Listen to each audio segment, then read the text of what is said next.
Is this Volkswagen Dune Buggy better than your side-by-side? Well, it probably comes down to preference, but I'm going to tell you all about this and let you decide. Welcome to the Oliver Way.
So for a guy that spends a lot of time outdoors, we do tractor work, we do sawmill work, we do property maintenance, brush hogging, trailing, hunting, all that kind of good stuff that we love to do here on this channel. This Volkswagen Dune Buggy is probably a little bit out of the ordinary. And so I wanted to talk a little bit about why we have it, what we do with it, and whether or not this Dune Buggy is better than a side-by-side.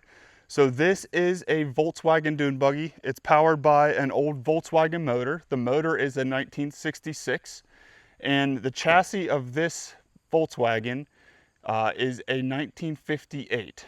So a little bit about the history of what a Volkswagen Dune Buggy is. It starts out as your traditional old Volkswagen Beetle. And so what they do is they take the body of the Beetle off. The pan of the Beetle gets shortened by about 14 inches. They pull it all back together and this fiberglass body goes on top. And what's really cool about it is the Volkswagen Beetle as a stock machine can handle dunes and off-roading very well. It has a great suspension for what it is, and putting this light fiberglass body on it just makes things even better. And you can't beat the looks of a Volkswagen Dune Buggy. Mr. Myers-Manx is who originated this version of a Dune Buggy. This is not a Manx style. It's actually considered a Desert Fox. When Myers-Manx pulled this all together, it was his creation. He decided a lot of the attributes of this, and a lot of copycats came from that. And so his idea was to get more smiles per miles. And so the big wheels and the big fenders was really just something that when you're riding it, you can't help but smile. It's just a fun ride. But we use this around the property for many, many, many reasons. We had looked into side-by-sides. We had looked into maybe just getting an old Jeep. And my father had this sitting around the property, and he had it handed to him by his dad. And it sat around on the property for a very long time up in Pennsylvania. And it was something that I always saw, but never really knew much about. But as I got older, I took a big interest in this just because I think it's extremely unique. And so eventually, when we were on our hunt for a side-by-side or an old Jeep, my dad said, hey, why don't you grab that Dune Buggy and see what you can do with it? So we got it down here, and I kind of just took it by storm and totally redid it from ground up. Not a single bolt on here is the existing bolt. Everything was pulled down to the pan. The floorboards were replaced. The Napoleon hat and the front of this that holds the front forks was replaced. The front forks themselves were replaced. The seats, every single part of this machine besides maybe an axle is brand new. So it was a completely new build, if you will. And that doesn't mean it's the best quality build. It's not something that I would want to sell to somebody, but it does us fantastic. And to be honest with you, it's not complete.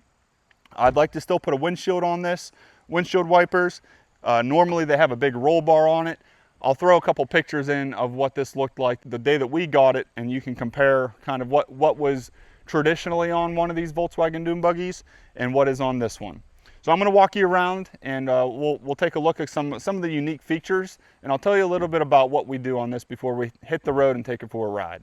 So if we start on the back here, this is the original engine that you would have gotten in a Volkswagen Beetle. And so it's just a 4-cylinder engine, air cooled, typical carburetor setup, distributor, coil, all that stuff is very standard for what it came on a Volkswagen Beetle. And we're gonna get rained on right after I washed it. Isn't that how it always works? But this Volkswagen is stock. There's nothing done to this engine. It's from 1966. It is really gonna rain.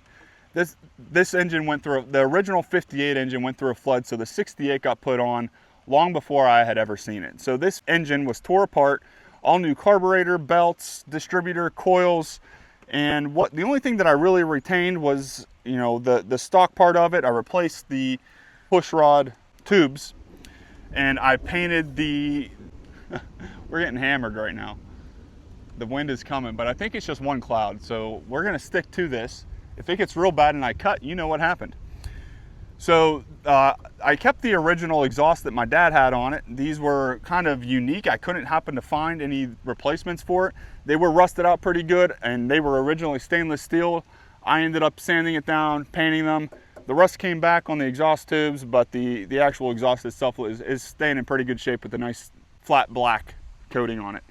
So nothing real special back here, but it's just a unique drivetrain for this machine. So up front here, we're looking at a 4-speed manual. Nothing real special about that. It is considered a transaxle axle, and it's just really a flawless mechanism. The only problem I'm having with that is some leaking through the boot, but that is not a big deal. We just have a mat under it for right now to catch the gear oil. But this all was redone, painted with a bed liner. Razor seats are extremely comfortable. So a whole new Rebel wiring harness for all of our lights, high and low beams, turn signals. We do have a horn, and I do need to put the hazard in still, and our speedometer. So that is still incomplete as well. But all of the electrical from Rebel was extremely easy to put in, and everything worked flawlessly. Up front is probably one of the more unique features of a dune buggy with the big headlights. Kind of gives it a, I don't know what you want to call it, but it's a fun look. Those headlights were the ones that my dad had for when he was going to put it all back together. We shined them up and put all those lights back on, and they've been working ever since. So up front here we have new shocks, a new front, if you want to call these the forks, I'm not real sure what they're called. It's been about 2 years since I put this thing together, so bear with me on that. And we put new big General Grabber tires on it, and the reason for those are 99% of what we do is on a dirt trail here on the property. So I wanted the big grippy tires. I also lifted the entire body of the dune buggy, and there were a couple reasons for that. I wanted the bigger tires on, so I wanted a little more clearance here. And so I put the 3-inch lift on here, reinforced it because we're doing a lot of off-roading with this. Not brutal off-roading, but it's still not a smooth road. So I put that in here, and besides just giving it a little more comfort as you're sitting in here, a little taller sidewalls, and a little more clearance to the tires, the biggest reason I wanted to put the 3-inch lift on was because this isn't always meant for a rear seat. So with a family of 3, I really wanted a rear seat for when we're putzing around the property. The 3-inch lift that we had allowed me to sink the entire back seat 3 inches lower. So it's a much more comfortable ride back here for my son or my wife, whoever's riding back here.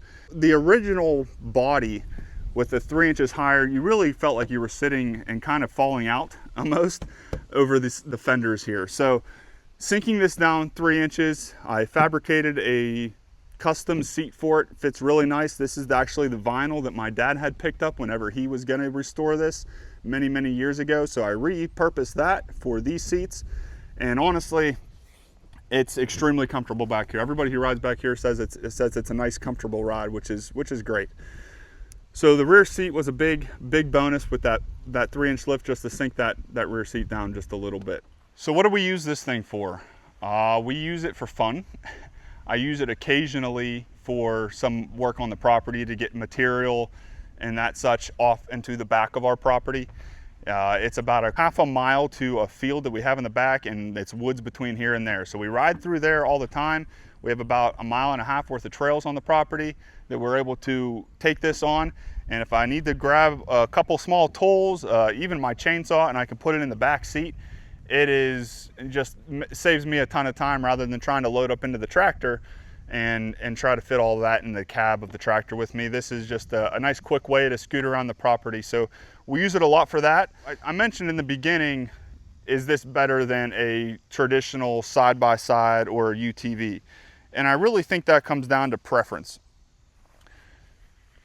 Here on this property, I can almost guarantee that a side-by-side would be more efficient for what we do each and every day, whether it's something down at the barn, something for the sawmill, taking something back for hunting season, anything that we do on the property. A side-by-side is probably going to be a better functional vehicle, but this guy here is definitely a lot of fun.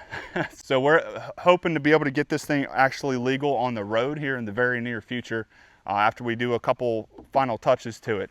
Why do we have this over a side-by-side if I'm saying a side-by-side is a better vehicle for this property? Well, it simply comes down to cost. I was able to rebuild this entire dune buggy for a very reasonable price compared to buying a brand new or even a used UTV nowadays. It really comes down to preference, what you want to put your money into and what you need to use it for. But I would highly suggest looking into these. I've been pleasantly surprised with how reliable it's been over the years. It took a little bit of fine tuning with the old engine, new carburetor, all that kind of stuff to get this to be reliable. But for the past 2 years, every time I jumped in to fire it fired up within seconds. So it is an extremely reliable vehicle. It's on the lower end of cost. It's just cool to look at. It's a lot of fun. So if you're interested in something like that, this is right up your alley. So we're gonna jump in it here before this rain comes because it is barreling down on us, and head back to property. We'll show you a little bit of that. If you want to see any of the old videos where we're working on property back there, you can head back and look at those. But we'll take a quick ride here and then see what else we're gonna get into for the rest of the day.